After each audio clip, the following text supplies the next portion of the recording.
Қайырлы күн баршаларыңызға. Сіздерге ОСМС платежкаға қалай төлеу керек өз атыңыздан көрсетемін, яғни ИП-ға. Атыңызда ИП болса, өзіңіздің атыңыздан қалай платежка төлеу керек? Каспиге кіреміз. Платежи. И всеге басамыз. Мына жерде штрафы и налоги, штрафы и налоги бар. Платежи для ИП.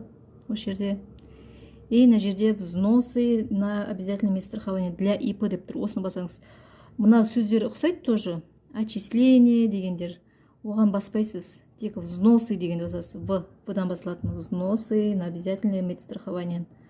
Осын басасыз. И біріншін таңдайсыз. Период оплаты. Мысалы, сіз қай жылға төлейсіз? 2024-ке төлейсіз бе? 2024-тің мартынан бастап төлейтін болсаңыз, март таңдайсыз. Сіздің ИП-іңіз қай кезде ашылды? Соны таңдайсыз. И мына жерге иінің жазасыз. Осылай. Сосын продолжить дейсіз да. Өстіп 5950 теңге автоматически шығады. Соны төлей бересіз.